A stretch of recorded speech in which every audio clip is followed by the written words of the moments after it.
What's up, YouTube? Welcome back to KangBros TV. You see this face here? Bruv, I'm gassed. I was the only Donny out here saying that Joyce was going to win this fight. Man's laughed at me. Bro. Simon, he's getting flattened. Hardy, he's getting banged in 45 seconds, cuz. No, was it Hardy, was it Jazz? 45 seconds. They said that he was getting locked out, what you've been smoking. Bro, I've been smoking the good stuff. I told you, bro. I told you about the Dubois cat, and you're trying to tell about Joyce here. Like, you talk about all his amateur background, all this kind of stuff. The experience came through. This Dubois cat is too soon, and I was asking you, has Frank Warren made a mistake here? Has he made a mistake? And boy, did he make a mistake. Because, bro, that fight, that jab, yeah, from the get-go, was just making his head bop back every single time. You said Dubois in the first four. Talk to me. Well, obviously, if you go back closely, I did say that if it goes past that, but that's by the by. I thought it'd be 4 rounds knockout. But unfortunately, right, and I know people might think this is an extreme reaction, but those labels follow you around for the rest of your career. Do you know what I mean? I don't want to say the word myself. No, say it, because I want to talk about this topic, bro. What are you saying? You're saying... Well, let's put it like this. Frampton and David Hay, which I find comical in itself, were saying that you can't make no excuses, he quit. Yeah, they're saying that he quit. I don't like to use the word quit because I think it's... Obviously, I'm not in there. His eye did look mash. But to take a knee? But it didn't look very good. Listen, don't get me wrong. In this fight, it did come too soon for him. There was nothing in between. There was a couple of nice combos. He let some right hands go, which landed. But there's nothing in between. There wasn't enough. There wasn't, like, the jab. There was the footwork. I talked about the footwork, didn't I? Before the fight, his footwork was poor. I thought he was too easy to that jab. He's getting hit with the jab pretty much every time. Now Joyce is, when he tried to let a shot go, oh my god, it was so telegraphed. It's actually hard to watch at some stages. I was like, oh, Joyce, man, come on, bro. But he never missed with a jab. He literally jabbed him for fun. And like I said, Joyce had better footwork. But the point I was making was, for me, that tag can stick now. That tag makes, and once you quit as well, and we've seen it with KangBros, and obviously completely different. KangBros won world titles and stuff. But point being that once you understand there's a frailty in there, and it can stick. The reason why I want you to bring this topic up, because I actually totally disagree with this whole thing about quitting, right? Now, you can't see out your eye. You can see it was closed, I think, even before this, right? Now, that jab landed, and he clearly couldn't see. Now, for me personally, boxers out there who've been in the ring and whatnot, tell me differently. Who are you trying to impress by saying that you don't quit? Who? You could lose your eyesight in the fight and never see again. For what? To prove what? You ain't gonna win this fight because you can't see.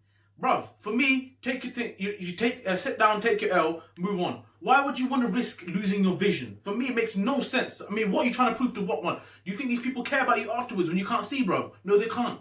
So if Dubois ever watches this clip, bro, you did the right thing. You saved your fucking eyesight. All these men that say you quit, fuck them, because you weren't gonna win that fight, bro. But if you can't see out your eye and you had that many rounds to go, you ain't winning. That's my take. And listen, I'm with you. I actually found it laughable when I was watching David Hay talk about it. From the time you lost a fight and complained about your pinky toe, yeah. Listen, you say you won't quit though, did you? You say you made it to the end of the fight. Yeah, he made it to the end of the fight, but then don't talk about pinkies and stuff like that. Don't talk about my little toe was hurting. Mm-hmm. He then got clapped by a belly, and he tried to use that and say, well, listen, I could have quit, but I didn't. I kept going and whatever. But the reason you did that was because you talked so much smack. That you had to. And you wanted your payday because you needed to take it, so you needed to hold your L after all the smack that you talked. So I don't think it's fair to say that to him. Other people will argue that you're in the fight game. This is what the fight game is about. There's going to be, there's X, Y, and Z. There's you're in there till that's what you sign up for, right? Listen, I'm not saying this is with me personally because I don't do it, but I'm just saying. But people will say you should bite down on your gum shield, right? Your eyes messed up. You're in that fight now. You bite down on the gum shield and you swing and you go out on your shield. That's what people are saying out there, right? But I understand your school of thought, and I think it's listen, he's got nothing to prove to nobody. If he lost his eyesight, those people that cause him quitters, are they going to be there leading him round day to day? Absolutely not. Absolutely not. They're not. And like you said, Kell Brook is a perfect example of this situation. Yeah, if you fuck up your eye socket, that could have possibly happened if you carried on fighting. Your whole career's done out here. And like you said, those frailties will still remain with you. Maybe the reason why he took this knee early, he gets to the doctors, gets it sorted, and it can recover in time. Yeah, possibly. But this is what this would baffle me. All this quitting nonsense. But I'm not a fighter, so the other thing I would say is right when I was watching it is where I looked at Joyce and I looked at that fight and I said, if you had Deontay Wilder in there, if you had AJ in there, if you had possibly Dillian White in there, right? When he jabbed him with that left and Dubois, he could see that he felt something in his eye. He felt something that weren't right. He stood there, took a second to kind of try and recalibrate. Those other nasty heavyweights, yeah, they would have gone over there and clapped him. Do you know what I'm saying? Do you know what point I make? So all I'm saying is it shows that he's naive. I'm not like, listen, the quitting thing, like I said, I don't like to say it because I think it's tough to say when you see the state of his eye. I can see why people would say it's a fight game. That's what you sign up for. That's why you get paid the big bills. Bite down on your gum shield and you go out on your shield. You try and take him out. If you land the haymaker and he goes down, then you win the fight. You're going to lose either way, right? That's kind of what the argument would be. But the way that he dealt with those last few rounds, it shows that you need to build a fighter. You need to build your fighter, right? Joyce, as much as I don't think his career at the moment it can get to higher heights, but he's 35. But he's fought Stiverne, he's fought Jennings. Yeah, he had a couple of other fights earlier in his career. He's had a good youth. Usyk back in the day. Bro. Yeah, Usyk. There's a couple of others he fought really early on. His first professional fight was against. That's going to annoy me now. Anyway, his first professional fight, Thompson. I think it was Thompson. No, Lewison. Ian Lewis, I think his name was. He's a seasoned pro, and he went 10 rounds with him in his first professional fight. Now, I know he's got a better amateur background and pedigree, but that's how you build fighters, because you know what they can and can't do. Just a bit at a time. Frank Warren's put him up against bums, right? No disrespect to those guys. Listen, fair play to you. You've done what you've done in your careers or whatnot, but you put him against people that aren't of real top caliber, and then you chuck him in against Joyce. So hindsight's a beautiful thing, but it showed in there. You talk about the championship rounds and having that experience, but what we saw in there was a naive boxer. Yeah, and like you said, very young and inexperienced. You could tell the experience came through, and the jab, like there was all day. He was very patient with it, and I don't even think the worrying thing was I don't even think the power phased him. To be honest with you, like, everyone went with Dubois thinking he was going to be power and knock him out, but he's got a good chin. Everyone kind of knew that already, but he wasn't really phased by it. But he's proved that's one thing I will say. You got to take your hats off to Joyce because he swallowed some shots. Yeah, he took shots. I know he's got a very good chin. So I think someone messaged me earlier and he said he's like it's like a shit version of Carl Froch. Like he's got a solid chin and he can jab. But Carl Froch was obviously a little bit more slicker with it. But Joyce, listen, now what he's done today with everything that all the eyes that were on this fight is well done him. Had his game plan, took shots. Let's not get it twisted. He took shots, but he came out the other side. The other one that I think would say is like, we've been watching world level boxing when it comes to heavyweight for some time now. You can tell the difference, man. That's the worrying thing. Like, don't get me wrong. Like we said, you have to give the credit to Joyce because he's worked hard to get to where he is today, to all the promotion and trying to get there, because he doesn't really have that thing about him, right? But he's done it to get there and he's proven that he would do it.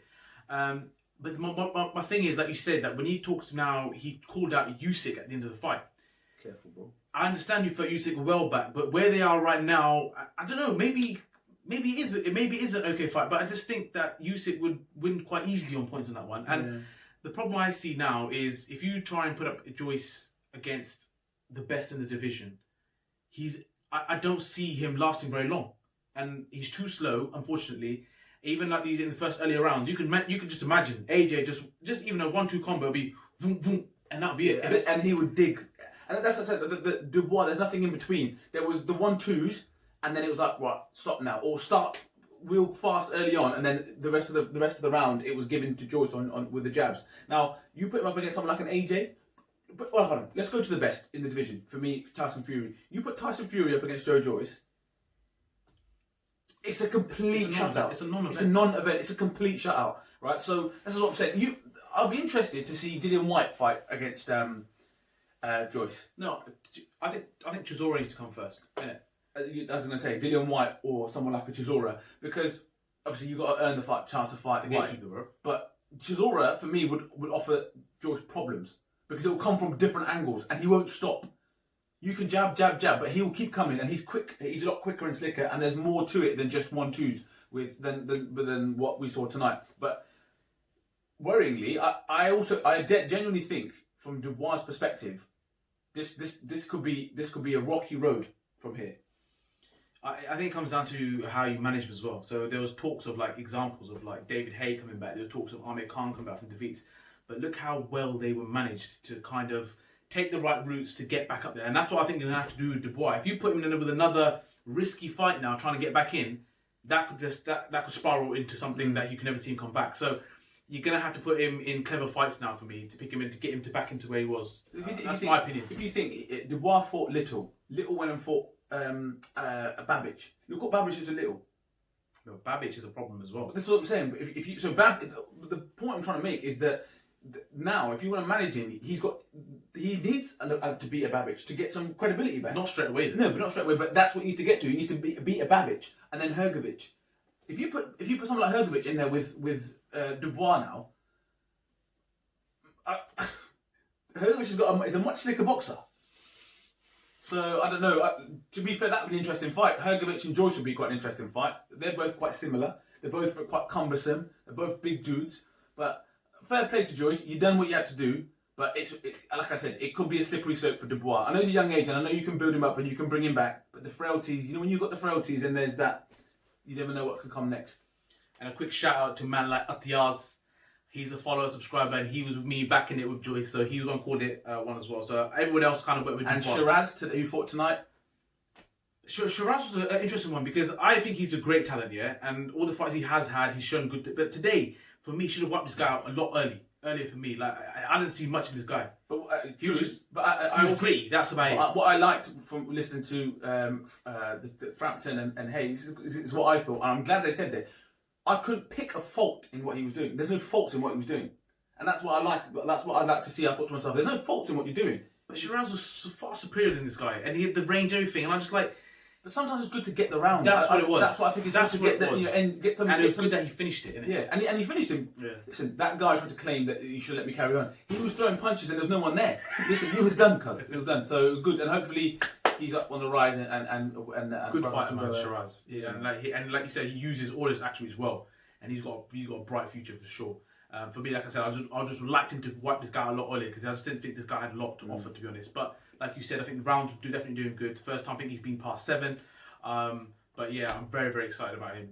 So yeah, let us know your take on this fight. I want the apologies coming in on the comments as soon as possible. And obviously, don't forget to share, like, and subscribe, and definitely comment, man.